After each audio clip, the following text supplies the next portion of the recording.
guys, this is Will, and welcome to the Nightmare Narrative Podcast. Of course, I'm Will, and I'm joined tonight by Jeff. Say hi, Jeff. Hi, Jeff. Great. Welcome, guys, to the Nightmare Narrative Podcast. We have three main topics tonight. Main topic number one is going to be the past weekend's events, the investigations that we went on, and some of the claims that we heard. Main topic number two is going to be ghosts seen during war times. Some of the many stories that we've scoured through the internet and have seen what kind of spirits soldiers have seen in war. And the third and final main topic tonight is going to be, why has the scientific community not accepted any of the paranormal findings that we've come across? And so to kind of kick off tonight's show, we'll kind of shoot the breeze a little bit, and then we'll go into the first main topic. Jeff, how was your weekend? It was pretty good, pretty good. We started off Friday night with a pretty cool investigation. Went up to Surrey, and of course we got something to eat along the way. Had to put that second G in the Gas Grub and Ghost title. That's right. So ate this amazing Italian food at a place called Napoli. I'm not sure that's the actual name of it. Like, it was Napoli, and then it was ... E. So we kept calling it Napoli. Or as Linda called it, Napoli. It's Canadian. Yeah. It's Canadian Italian. Right. But amazing food. Definitely. It was in Carrollton, was the Napoli. And the calzone that they brought out was literally like hanging off of a tray that was this big, and that was the medium or the small calzone, whatever the smallest size they had was. So we're thinking, how big is the big one? It's going to take up the whole table. But went out to this gentleman. He was seeing multiple spirits, and it was pretty cool to hear him talk because he knew a lot of the old tales of Pocosin. He knew the version of, many have heard of the legend of Nell. I mean, I believe it's in L.B. Taylor's books and several Ghosts of Virginia's books. She's the ghost that visits the watermen. She would come up and tap on the bottom of their boat, and they would say, hey, how many matches am I holding? And she would tap that many times. But he knew the actual story behind her. That was passed down from the old timers, from his grandfather, who would have been in his 80s today, I believe, or his father was in his 80s, and it was his father. So it was pretty cool to hear those stories, but also his reports. And we didn't get a whole lot at first, but some interaction with the REM pod. We got a couple of possible spirit box responses, and hoping to get that stuff all put together this week. But we were supposed to go up to Frostburg, Maryland on Saturday, but we never were able to get in touch with the person and confirm that. So ended up just kind of going out aimlessly. And fortunately enough, we get a call from a woman that's got an apartment out in Charlottesville. So we were on our way, just like, we'll go out, start heading out west and find something along the way. And we were looking up the Blue Ridge Sanitarium and all these different places just to see what we could get into. And she called us up. Had some stuff going on at her apartment, but we didn't get a whole lot there. But a fun weekend. Got stuck in the not stuck in the snow, but we got some snow up there in Charlottesville. Got to see a good 4 inches or so come overnight. So it was a pretty good time. Nice, more snow than we got here. It snowed for Yeah. like a couple seconds, and then it turned into cold rain. Yeah.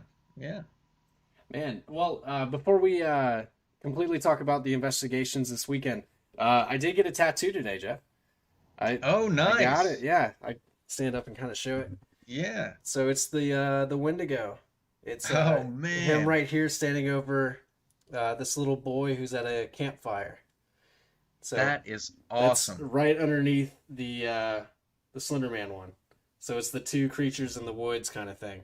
And then That's now cool. I just have to get something in the middle to kind of bridge these two stories together. I don't know what I'm gonna do yet Wow. though, but I love it. I Yeah. got it today. That's great. That's great.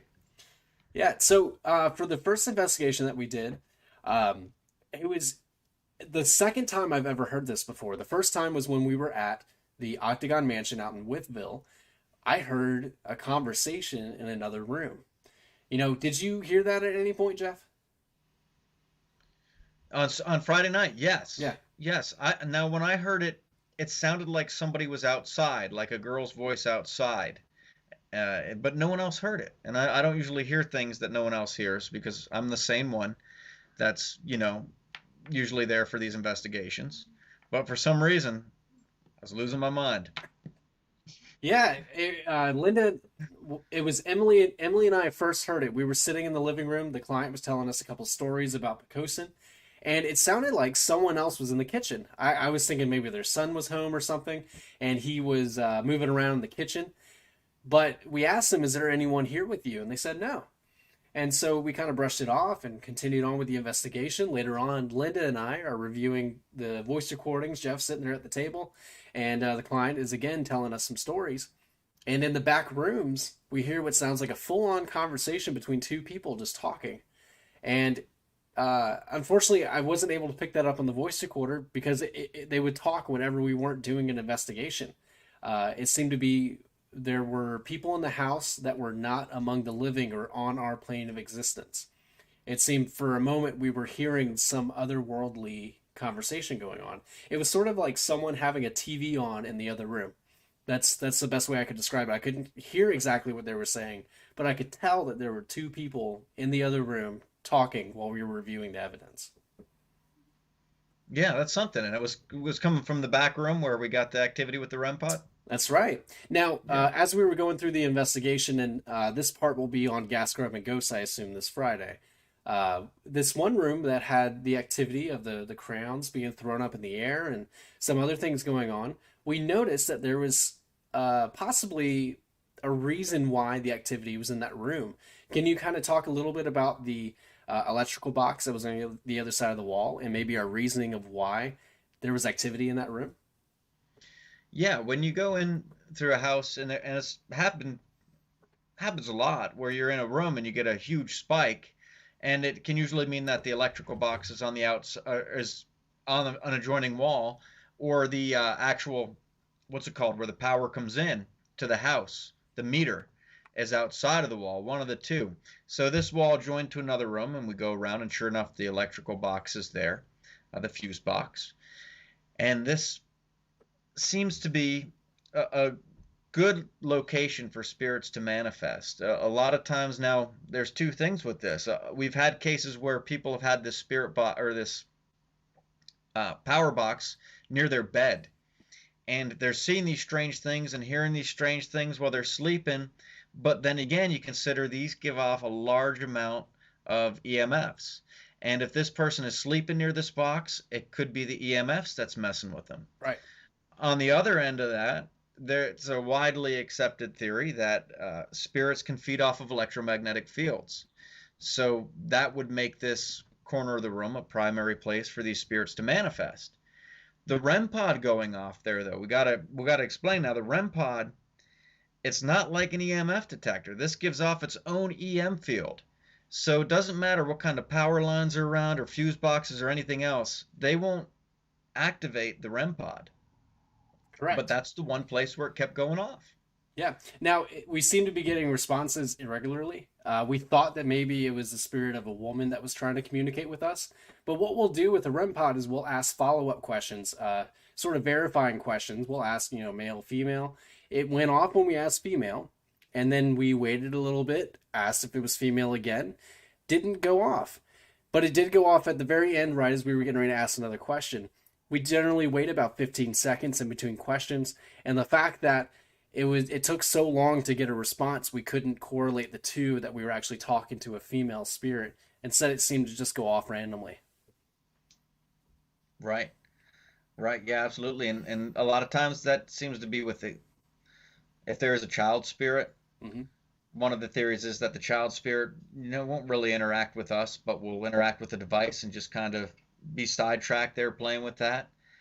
But we really couldn't find any natural explanation as to No. why this was going off. And it's not the device itself. So it's definitely, if it's not a spirit, it's something in the atmosphere that we haven't discovered sets us off yet, because we took it in all the other rooms of that house and it was quiet. It didn't go off. Now, I was having a conversation with the client while you guys were doing the spirit box session in the master bedroom, and I saw that you were doing a roaming spirit box session. Did you guys get any evidence? There was a couple of responses that came through during that. Now, they don't all stand out, but one that does is before we kicked off that rolling spirit box session, we were in the master bedroom, And I just figured, I'm going to ask some questions that would be normal conversation questions. So I said, what's your favorite food or your favorite thing to eat for lunch? And it said BLT, right? Through the spirit box. Coincidence? I don't know. It was pretty good timing, though, that's for sure. Right. Yeah, when you told me that, I was like, you gotta be kidding me. We Yeah, come all this yeah, way and the spirit loves BLTs. And that's the one right. thing that we get. Next time we need to bring Burger King as a trigger object. Just start bringing food for from our gas scrubbing ghosts to these locations and have the spirit interact with it. Bring some Yeah, wraps, bring some wrap snacks, some Lady Gaga Oreos. yeah, and I'm sure the like 1800 spirits will love that stuff. Yeah, you know what? They might be as curious as a child to the new food. You know what I mean? Right, right. They Hide a might have REM no pod in the idea. bag. Have a rib pod and a bag of Cheetos. Yeah, That's great. See, we're on to something. See, I think we are. that kind of leads into our last topic, scientific Right, research. It's thinking outside the box. yeah. Um, Now the second part of our investigation that we went to, it wasn't so much an investigation, and we decided to keep the client's identity and location a secret, and as well as what we did. But basically, we went into this place after the first investigation, and we did a house blessing. Now, tell a little bit about why it is that we did that, what the client was experiencing, and how it kind of relates to a past investigation that we did. Sure. Yeah, there are certain cases where somebody is really troubled by something that's going on in their house. And we get a couple of these cases here and there. And we like to investigate first, to see if we can diagnose to an extent, to see if we can get a feel for what's going on there. But in some cases, there's just not time. It's more urgent and somebody needs help. So we'll go right in with the house cleansing. And that's what we did in this case, where this gentleman, he had what he believed were demons that were attached to him. They had come in, started with one, grew, got to like three. He called upon mediums. Mediums came into the house and they said, there's something in the backyard, maybe a grave or something like that, and there's something dark that hangs out up there. They said there's also a good spirit in the house, but somewhere along the way, one of your ancestors made a deal with leprechauns. And that's what these are, is leprechauns that are in your house attached to you and causing you these problems. So leave them an offering. So he leaves them a bowl of milk, and the milk's gone the next day, he said. But he was beyond the point where he believed these were leprechauns. He believed they were demonic. Had a priest come in, dealing with some pretty serious activity there. So we wanted to help him out as soon as we could. We went in and did a house blessing and gave him some other methods. And it's with this thing, with this a lot of times from my experience, um, these house blessings, sometimes they'll work right off the bat, but sometimes it takes a little bit longer. Even exorcisms. I've heard of exorcisms going on for weeks, Yeah. months, where it's not just you go in like on TV and boom, everything's better. So it's a process that we're going through right now to try to get rid of whatever he has there. There has been it went down the activity for a little bit, came back up.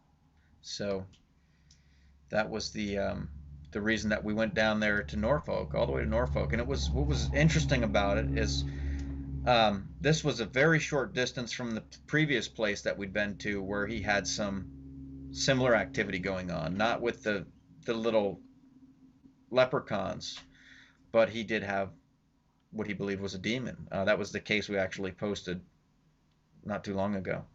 Yeah, that's right. That was on the Virginia Paranormal Case Files, Hmm. one of the more recent Yeah. ones. Yeah, so it was just interesting to see because you don't typically, when you hear ghosts or spirits, you don't typically think something like a leprechaun in your house. However, those stories kind of go on through many years of specifically in other countries like England, Ireland, they'll have leprechauns or nymphs or gnomes in some places. These are the types of spirits that they see. We'll see just a bunch of little shadows kind of running around where you can barely make out what they are, and they interact with your house, your things, and they just make your life really stressful. And these things are able to feed off of your negative emotion. They'll climb onto you, claw at your face, claw at your eyes. And this guy was telling us some of the things that was happening to him. He said that he would be sitting in his chair, and these things that the medium claimed to have been leprechauns were climbing on him and were clawing at his eyes while he was trying to watch TV. And if he ignored them, they would do anything at all possible to try to get his attention. They would tug on him, push the chair, knock things over, or even eat the food that was next to um, his chair. So kind of interesting to see those things go on. Yeah, and believe it or not, I actually have a book on leprechauns because I figured we might encounter something like that somewhere along the way. So I Wait, do wait, have you that in my collection. wait, you had a book of leprechauns before this investigation? Yeah, yeah, I didn't. Yeah, Huh. yep. I've had it for quite some time. I got one on leprechauns, one on gnomes. If I see a book about something paranormal and it's written in a nonfiction form, I'll get it. I'll get it. I'll pick it up. I've always wanted to write a book, and one of the topics that I would do would definitely be elementals. That would include leprechauns, nymphs, gnomes, that sort of thing. Things that aren't human spirits like we've talked about in the past. These are Right? things that have been here long before humans were here, and it's just how they've been interacting with us throughout time. Yeah, yeah. There's actually a place here in Virginia where we camped at that's got elemental ties, a fairy stone. That's right. Went up there a while back by Bassett, Now, and what it's was pretty the cool. story of Fairy Stone for those that haven't seen it? Yeah, the legend. There's all these unique stones up there that you can, and well, there's not a lot of them, I guess, because it took us the better half of a day to find one. But the legend is that the fairies in Patrick County, these fairies used to dance around a spring that was out there in the woods, and they frolicked about the forest. But a courier, a messenger elf, came with news of Jesus Christ's crucifixion, and the fairies wept. And these tears, as they fell into the ground, they crystallized and formed these stones, and that's the legend of the fairy stone. And that's how Mormons were born. Thanks for laughing. It's cool. It's just interesting to hear that kind of stuff. Like Right. the something that's not your typical ghost that you hear in your house. It's just these weird things that are out in the woods or creep up in people's homes. Now, for you guys down in the chat, go ahead and drop some of your questions that you may have. Jeff and I will go ahead and answer those questions at the end of the show. So, as you hear a topic that we talk about, feel free to comment down below, ask some questions, and we'll get to those at the end. Now, I think it's time for us to move on to our main topic number 2. And our second main topic tonight is ghosts during wartime. So these are ghosts that are seen during war, during battle, that the soldiers see. Now, I'm not talking about after the battle's taken place. We've already established in a previous podcast about Gettysburg and some of the other famous battlefields and the ghosts that you can see that are still attached there. But what we're talking about specifically are the soldiers that were there seeing spirits during wartime. And so we have a couple of stories, and I want to go ahead and start with one that's local to us here in Yorktown. As part of Jeff's book, Ghosts of Yorktown, as well as our tour that we do, there is a popular one that was seen during war. Now, what was that one that is seen down in Yorktown? Yeah, this one was during the Civil War, the Second Siege of Yorktown. So the Union Army is in Yorktown. They occupied it after that siege for the remainder of the war. And it was basically a hospital town. In the courthouse, in the Swan Tavern, which is the tavern across the street from the courthouse, they stored all their gunpowder and ammunition. All right. So they had guards out there. Union soldiers were around the courthouse. And one night, this captain, his name was Thomas Buckner. He's outside the courthouse there, and he sees this figure kind of lurking in the shadows of the Swan Tavern. So Thomas Buckner, he and his men, they come forward to see who this guy is, and they said his identity was concealed by this velvet cloak, basically a cape that he had up over his face. So they watch the man, and he goes around the tavern and back towards the stables, and they follow him. And he goes around the corner of the stables. He's gone. They don't know where he went. Well, after this, in 1863, this gunpowder was accidentally ignited. The courthouse blew up. The Swan Tavern exploded. And there was nothing there but charred remains. So after this explosion, the Union officers, they see this man once again walking around the charred remains of the tavern. And Thomas Buckner said this time he vanishes right before our eyes. He's gone. So you see all these Union soldiers there watching this man, and he just disappears right in front of them. And this is a figure that's been seen over and over again throughout the years. Right up to modern times. There was a woman walking her dog down the street there, Ballard Street, which intersects with it, and she sees this man wearing this cape, looking in the windows of the tavern. And she watches him for a moment, and he goes around through the gate and back towards the stables, where he disappears.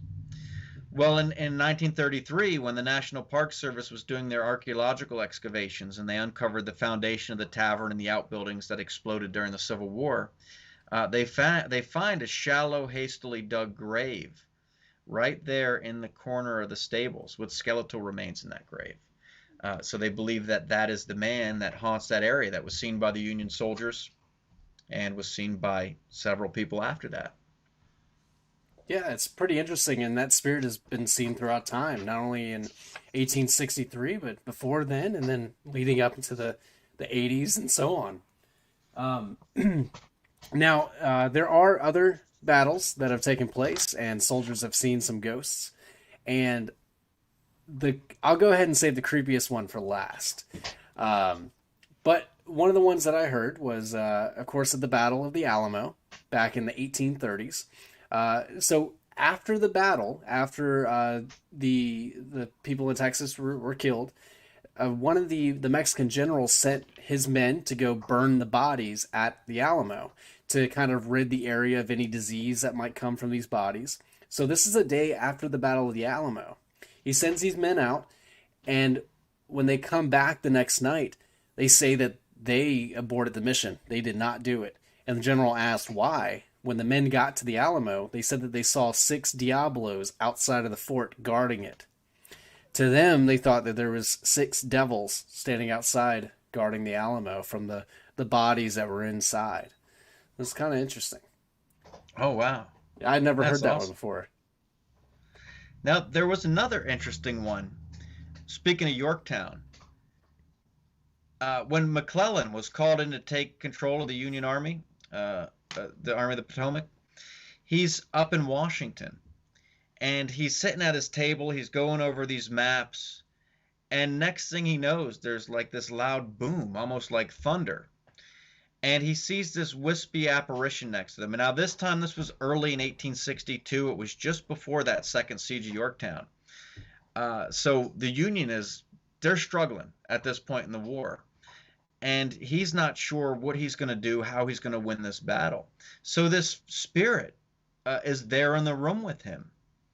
And the spirit says, "Do you often sleep on post?" And he looks over, and it's General Washington. McClellan is seeing the ghost of George Washington.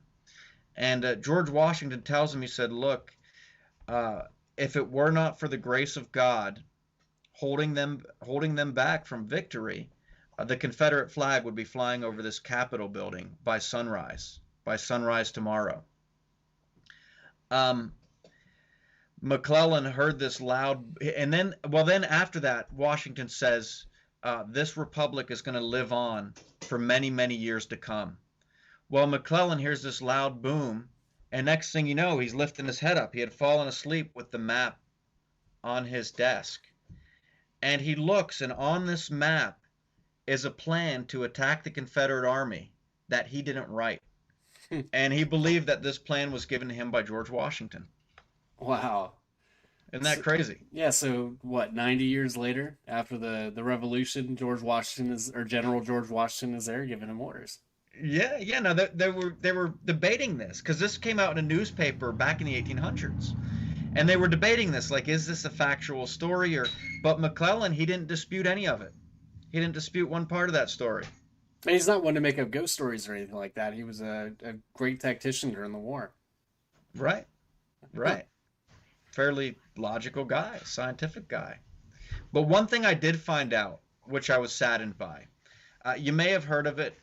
There was a vision that was always talked about by George Washington at Valley Forge. A woman comes into his tent, spirit of a woman, and she's basically telling him, she's speaking in all this metaphor, like a cloud coming up from Africa and then two clouds clashing in the country, and like basically foretold the whole course of the Civil War and slavery and everything.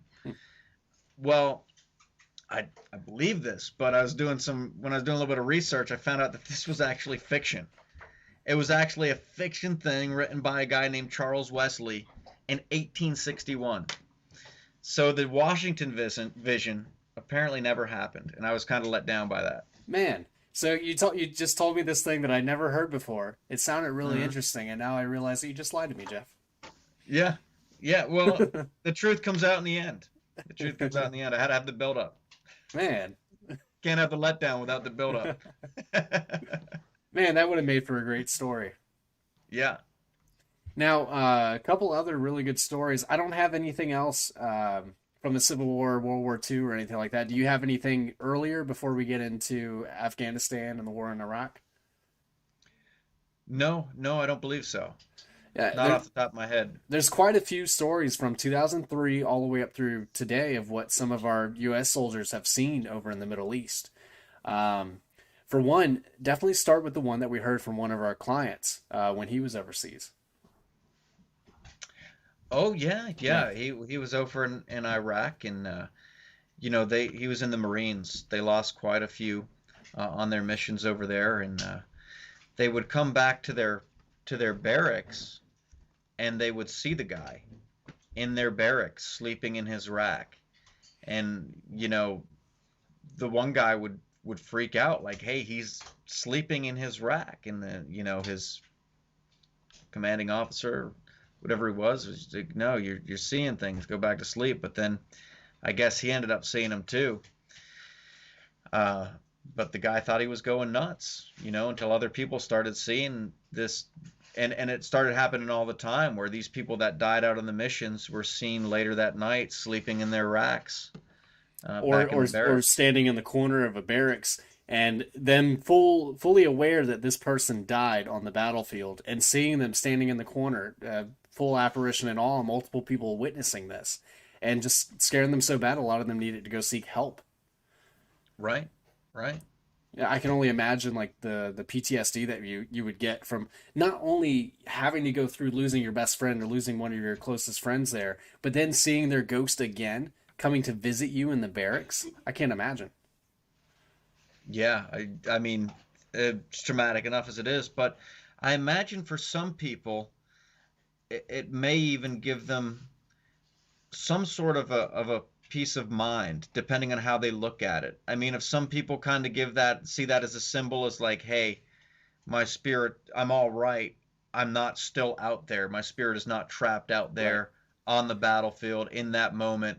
I'm back here, and maybe they can take it as a sign. Hey, I'm back here. I'm going to be back home after this. I just wanted to appear to you before I left. You know? Maybe some of them had a message. Maybe they wanted to tell their loved ones that they love them, or they wanted to give some sort of message to their friends to let the people know back home what they wanted to say.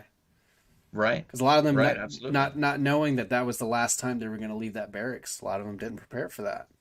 Yeah, yeah, and like we talked about before, it's so sudden when it Hmm. happens. You may not even know. If you're out there in the battlefield, you're out there in a convoy, and you're hit by an EFP, um, you know, you may pick up and get right back in the convoy and ride back to the barracks, not even aware that you're dead. Yeah, You don't even have a chance in the commotion to look at your body and realize it happened. and you're confused as to why you're not able to interact with the people there, why they can't hear you, and now you're just kind of standing in the corner hoping you can get their attention. Right, Now, right. one of the other stories that I had, it's very similar to what our client had. There's a story of a whole bunch of men in a barracks, and they happen to see a lieutenant walk into the office. They all see him, but they go back. They're doing their game, playing cards or whatever, and then they get a call on the radio saying, "Hey, the lieutenant is dead. He passed away." And then so these guys get up, faces white. They go into the office and see that no one's in there. So Wow. very interesting. Since immediately after death, some of these spirits would return back to where they once were. Yeah, just doing their job. going back about the motions like they were before. Yeah. And I wonder if in that case it was residual. I wonder. I wonder how much of it is residual, how much of it is intelligent. Right. Right. Now, the one story that gave me chills. This is a bit of a longer one. So, this is a operation that happened in Afghanistan. A group of soldiers were reconning this village because they were looking for a specific Taliban leader. And so, one group was sent out, and another group was sent out. So they're on opposite of the ends of the mountains, and they're looking into this village, and they're gaining intel on this village to send back to their commanding officers to determine if the person is there and how they're going to go in and basically extract this man. And so the group heads up on the mountain range. They're there all day, all night. They do this for a couple days, just looking through the binoculars, just kind of reconning, sending the information back to their commanding officers. So one day they're sitting there. They look out through their binoculars. They see the town going about its normal business. But then one of the men happens to look over and they see what looks like a man in a white robe kind of staring at them up in the mountains. He kind of backs away and is like, all right, guys, we need to go. Because at this point, they told themselves that we don't want another lone survivor incident happening where you have a small group of men in a mountain range and they get ambushed by a bunch of Taliban. And so they get up, they start making their way back to their camp, and they kind of get in formation where they have someone watching all directions. And one of the men see this guy in the white robe up on the mountains again. He's kind of moving in between the rocks. And so they keep moving, and then they hear what sounds like a jet taking off. Like all of a sudden it gets so loud, they have to talk to each other over their comms, and they're screaming at each other in this mountain range trying to communicate. They keep moving, and finally the sun starts to set. It starts to get dark. So they all put on their night vision goggles. So all they can see is just a haze of green as they're walking through this mountain. As they're walking through, one of the men who's on the rear, he's kind of looking around. He happens to he happens to smell what smells like baked bread. And he said that he felt very at ease. He felt very comfortable. And he felt like he wanted to stop and move towards that direction of that baked bread. He said it was the most calming sensation he had ever felt when he was over there. And he finally was able to snap out of it. And his men kept on moving. And he asked them if they smelled bread. And they said, yeah, we smell that bread, but we need to keep moving. Now, all of a sudden, the bugs go away. All the sounds kind of go away. It gets really quiet. And all of a sudden, one of the men look up, and they see that man with that robe again. But through the night vision goggles, he can see his eyes, and his eyes are glowing. And he's kind of moving through the mountain range, but this time he's not walking, he's kind of gliding. And as he's gliding towards them, he's passing through rocks. He says that he kind of melts around the boulders as he keeps moving towards the men. He goes to tell his men, they turn around, and he kind of vanishes. So they say that at this point they drop down, they go into sight, smell, and see formation, I believe that's what it's called, but they're just listening, they're looking. They say they do that for about 10 minutes. They don't see, smell, or hear anything. So they get up and they keep moving in the same formation. Then the man looks and sees that same figure moving towards them again. He then stops and he takes what looks like his arm. He removes it from his body and waves it up in the air, just kind of saying hi.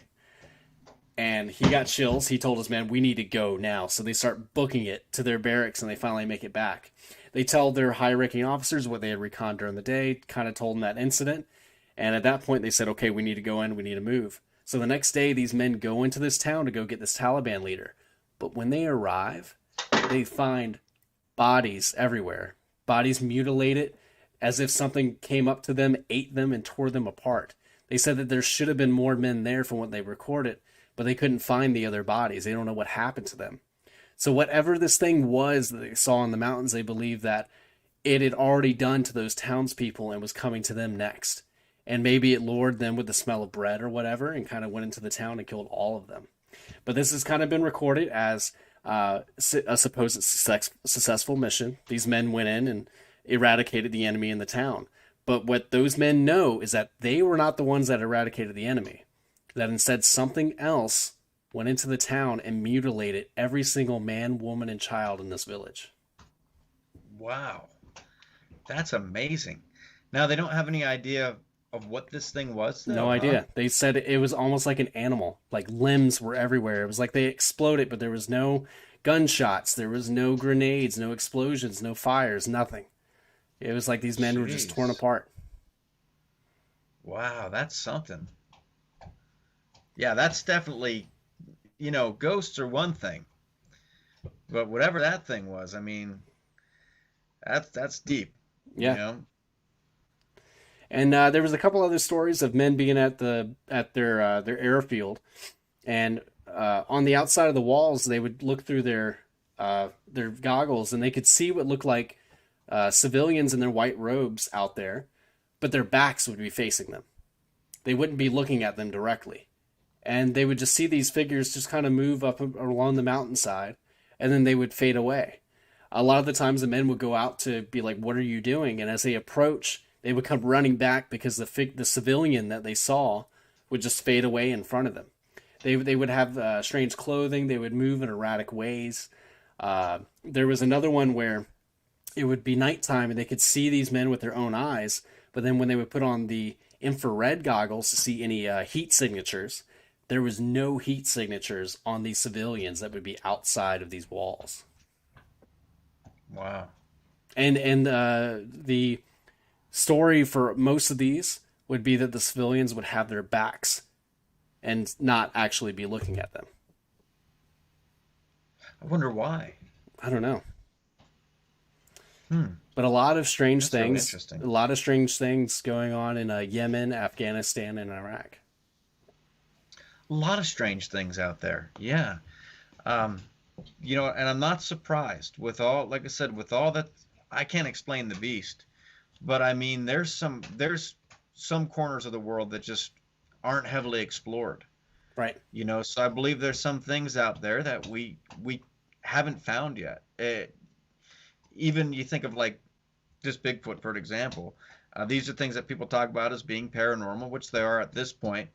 But just because we haven't seen them doesn't mean they're necessarily paranormal. It could very well be an animal that just hasn't been discovered, especially hiding out there. Like, who knows? I saw Iron Man, you know, so I know those caves go pretty deep. And if you Yeah. got some kind of cave dwelling animal that comes out at night and can see, it's been living in a cave, so it can see in pitch black, you're in for some trouble. You know what I mean? You got some problems right there. And what's interesting about Bigfoot is, the people that have seen him have a platform they can talk on, whether it's newspapers or media or something like that. But a lot of these people out in the Middle East, they're just simple goat farmers, and it's maybe one or two of them out in the middle of nowhere. So their stories are not being passed along like they would here. And so maybe there Right. there are things that are happening out there that not a lot of stories are based on. Yeah, because you go into these towns and out there and they don't have, there's not a newspaper like you said. Hmm.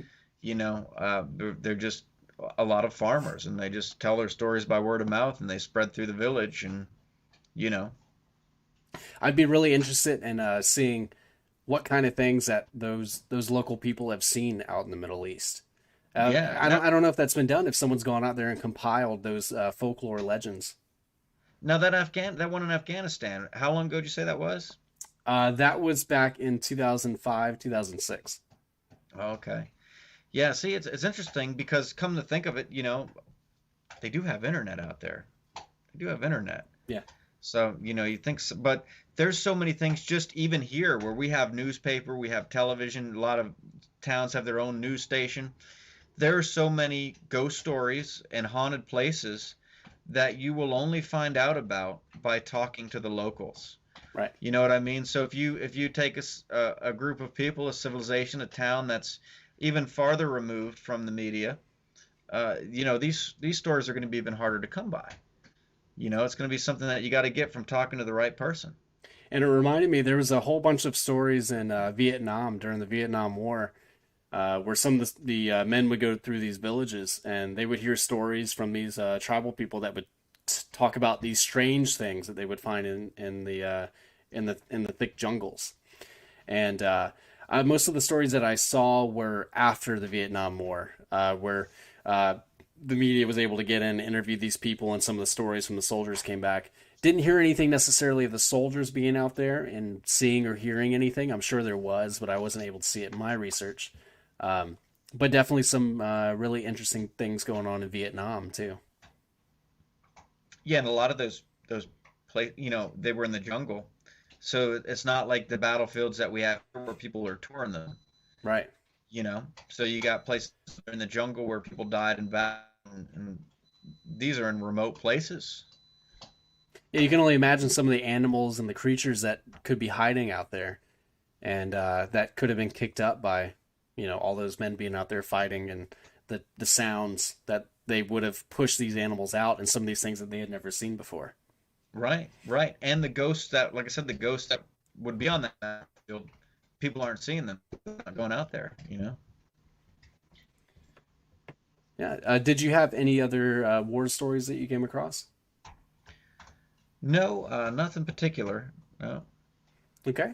And with that, we'll go ahead and move on to our final main topic tonight, which is why is it that the scientific community has rejected most, if not all, of the paranormal evidence that has been presented towards them? Very interesting topic. We've talked about this before. Why is it that they've kind of rejected some of this? Um, you know, for a skeptic, it's really hard to convince them.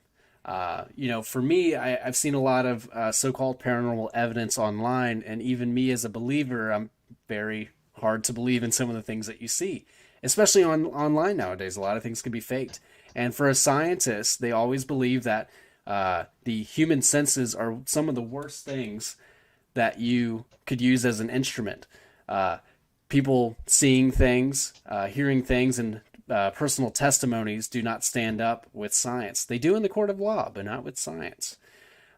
So even simple video evidence of a UFO flying over a city would not be considered anything towards the scientific community because that could be something that's faked, or people have a mass hysteria of not actually seeing that thing, or there's some other logical explanation. There has to be a scientist there that can study it and test it in order to actually believe it. So, why do you think, Jeff, that the scientific community has sort of rejected a lot of the evidence that has been put forward? I think there's a lot of reasons behind that. One of the main ones being the people that are in, and here I'm going to go and get a bunch of paranormal people pissed off at me again. Go But ahead. one of it One is the bridge burned people, after another. yeah, let's just keep burning them. It's the people in the field. It's the people. The biggest one is the people in the paranormal field. It's safe to say a lot of people do go out there looking for ghosts, looking for evidence, and the methods are questionable. Hmm. Would they get stuff? The environments and where they find these things, the control over that environment and the recordings that they're taking and the readings that they're taking, the statistics to which they hold it up to, and how many locations does this happen, and what do these areas have in common environmentally, and all these other factors and such. But the people in the field, and then the people that are out there, because it's a field where it's not like being a plumber, you know what I mean? Where I get in here, hey, I want to fix some toilets, I'm going to become a plumber. You know what I mean? It's the kind of place where a lot of people get into and say, I want to do this because I want to make it famous. I want to get on TV and I want to be like Zach Bagans and get all these people to like me. Not everyone can be Uh, Zach Bagans. He's too cool. that's true. That is true. But people don't realize that. They have high aspirations of fame and fortune, and it leads to them jumping at shadows and hyping things up What that was shouldn't that? be Something hyped touched up. me. And yeah, and That then was really good. we should put a look. Too bad you can put a little musical thing in there. But and then you have the people that are so eager they're reaching for things that aren't evidence, and you take a piece of audio and you tweak it enough and amplify this sound enough, a background sound of a dog barking or something like that's going to sound like a voice, and they do stuff like that. Yeah. And then you got the people that just flat out fake it, you know uh, because they're looking for that notoriety. And honestly, that's the way to make it. If you're, people that are looking to become big in the paranormal field, you look at these people that, like Omar Gosh, he's got a lot of viewers on there. You know what I mean? And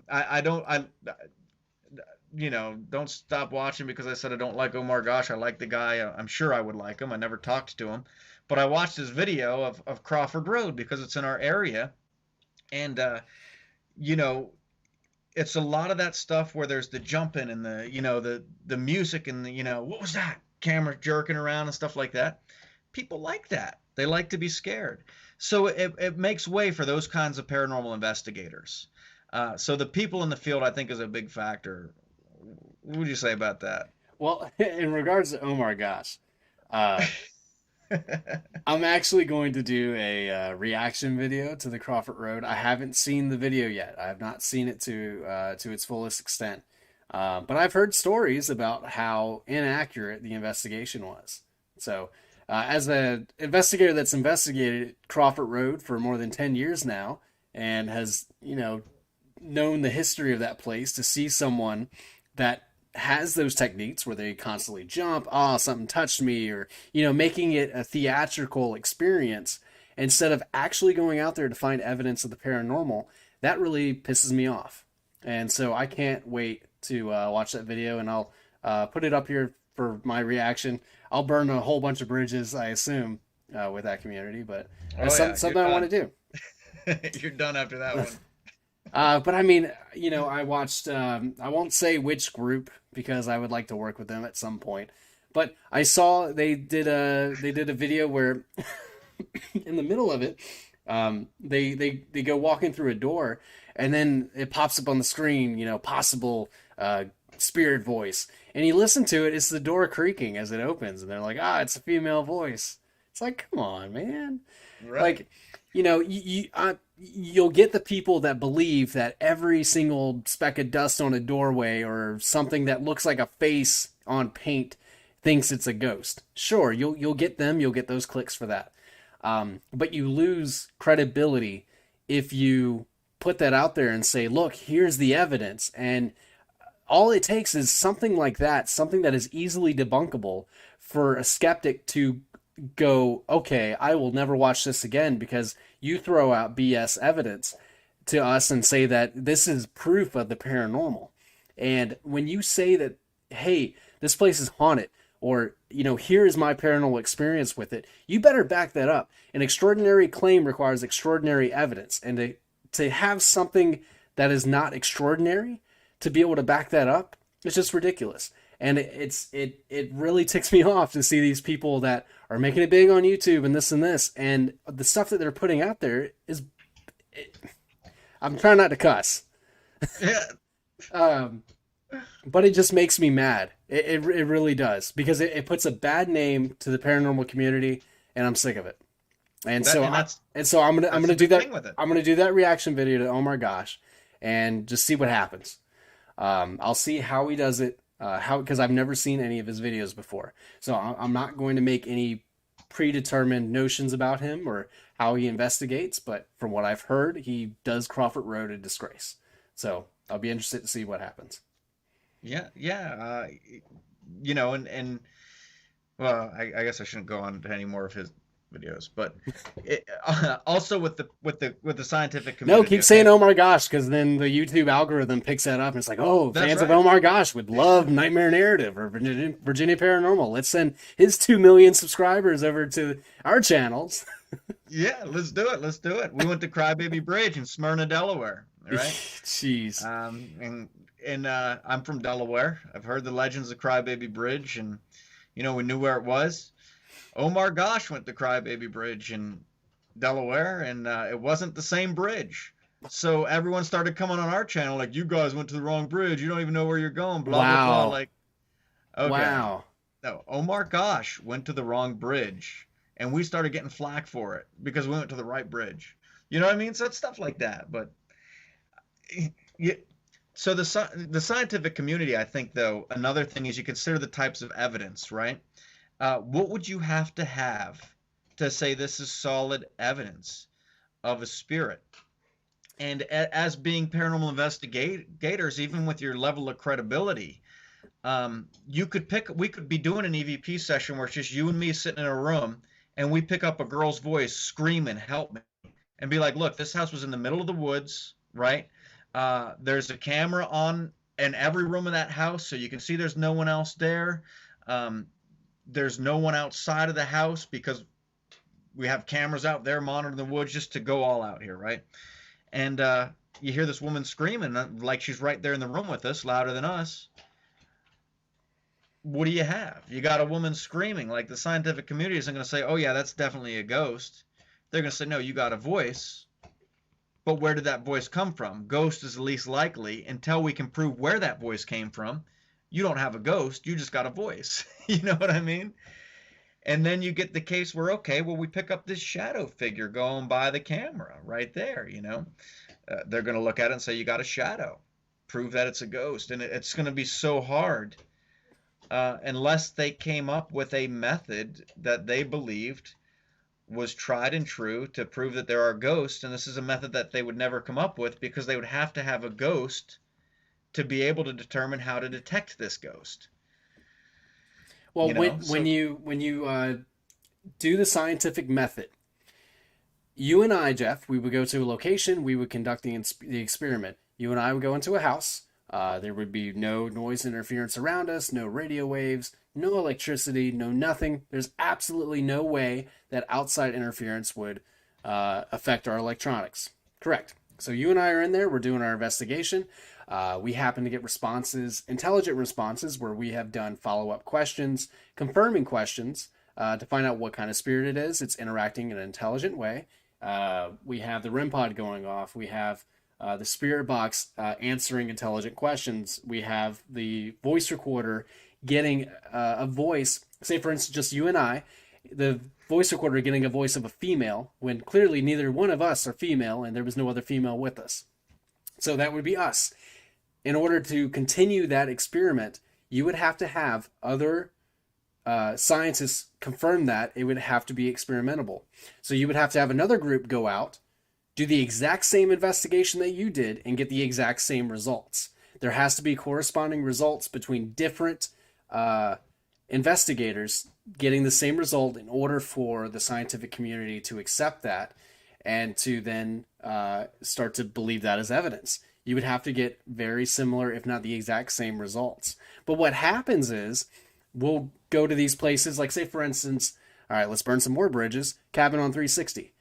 You go out to that place, you've had tons of investigators go out there, but there's competing evidence. You know, sometimes there's a male spirit, there's a female spirit, there's a child, this person died. You know, here's this response.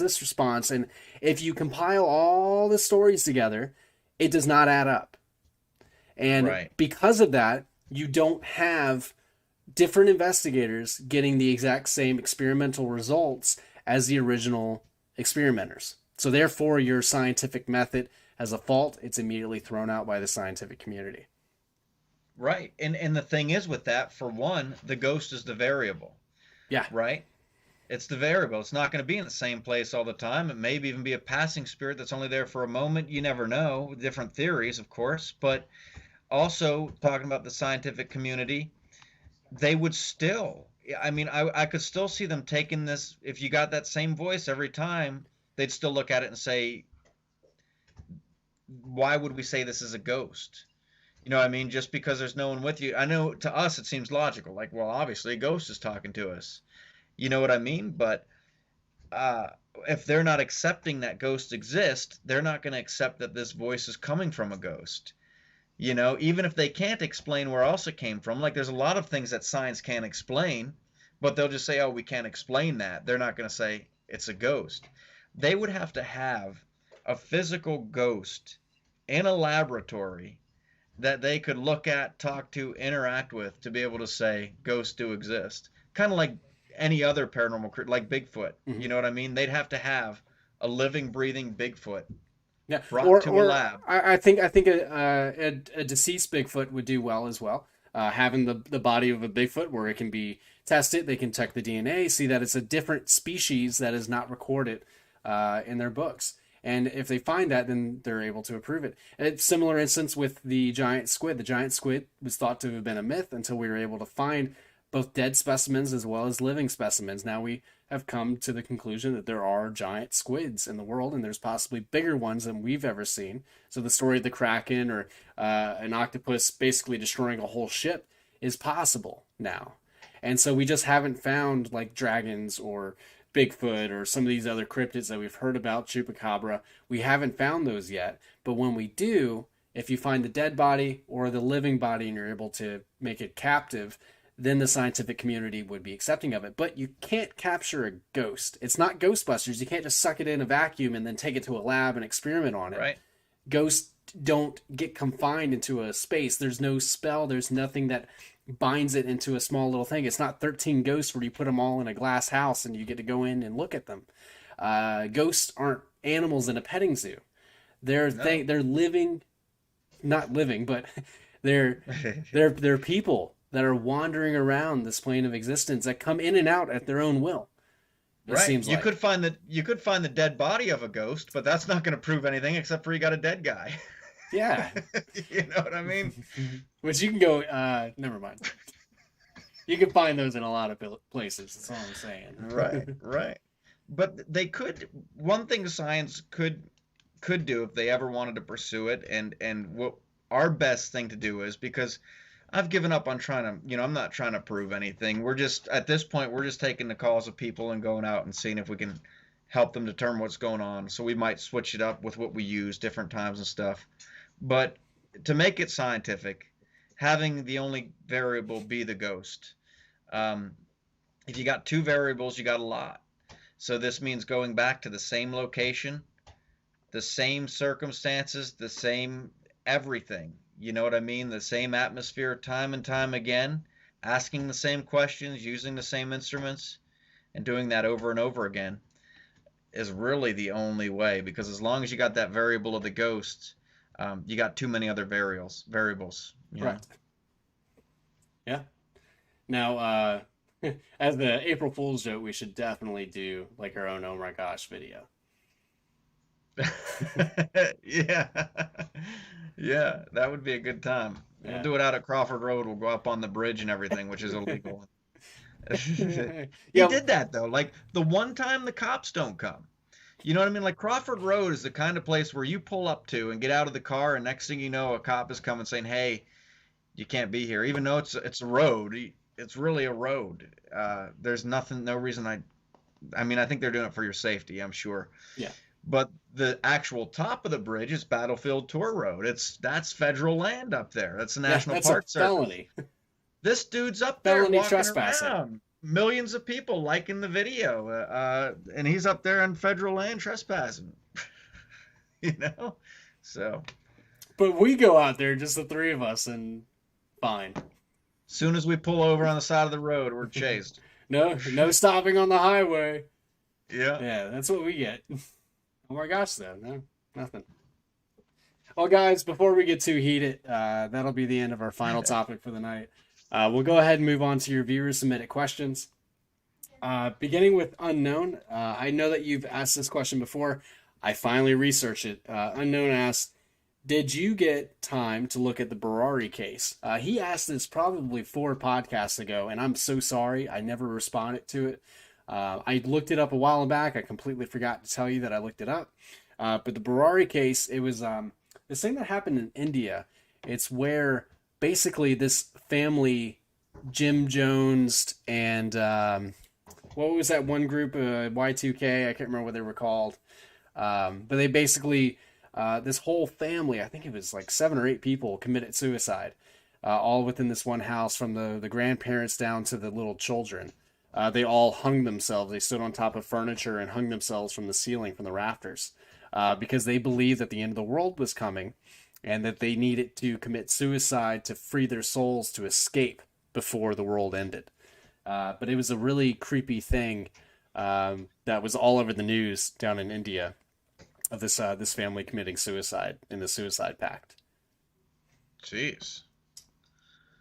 Yeah. Now, if you guys have any more questions, go ahead and submit those in as we go through. The next question was, this is from Josh T.H. He asked, question for the end, is it typical for spirits to hover up around a ceiling? I've seen 4 animals in 2 different supposedly haunted places that sit and stare at the ceiling and will whine and bark. So pets looking up at ceilings and barking, looking at things that aren't there, cats, that kind of thing. We've kind of talked about that in a past podcast, but what are your thoughts on animals looking up at ceilings and seeing things up there.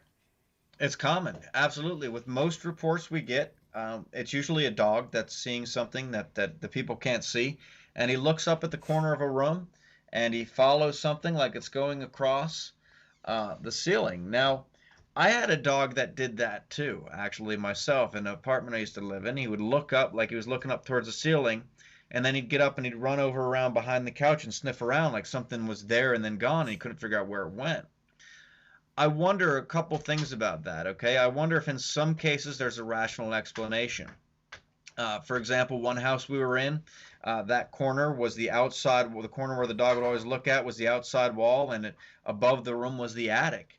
So if there were rodents that were getting in or vermin that were getting into the rafters up there and scratching around, perhaps it was too light for the people to hear it, but the dog could smell it, the dog could hear it, and he'd watch as they kind of ran across, kind of follow the sound that we weren't really hearing. Now, as far as the paranormal side of it, I don't think spirits necessarily hover, but I think that if there was a floor there at one time, they'll still walk on that plane. In other cases, I think the dog looks that he's looking at the ceiling because we follow his sight to the end. We see the dog looking up, so we look at the next thing we see, which is the ceiling. But if there's somebody standing right in front of that dog, he's going to be looking up at them like this. They're going to be right in front of him like here, but if we look, what's he looking at? Oh, he's looking at the corner of the ceiling when he's really looking at something that's standing right in front of them. Yeah. Mm-hmm. Yeah. Well, guys, thank you so much for the questions. We'll go ahead and wrap it up for tonight. Jeff, is there anything coming up? Anything that you wanted to plug at all? No, not that I could think of. Post our videos on youtube.com, Virginia Paranormal, and that's it. Yeah, we don't do much other than that. Yeah, check out check out Paranormal Pub Table. I noticed you guys have been uploading more frequently lately, as well as some other in-depth videos that you guys have been working on. It looks really good. I've been enjoying it. Thank you. So guys, check out Virginia Paranormal on YouTube. The link is in the description below. And if you're listening on podcast, this is in podcast form. It's on Spotify, iTunes, and anywhere that you can find a podcast. Just search for the Nightmare Narrative Podcast. Every episode is released every Tuesday morning following the airing of this. So as you're listening to this is on Monday, every Monday at 8 p.m. And it'll be followed the next morning on Tuesday on anywhere you can listen to podcasts. So thank you guys so much for watching tonight. My name is Will. This is Jeff.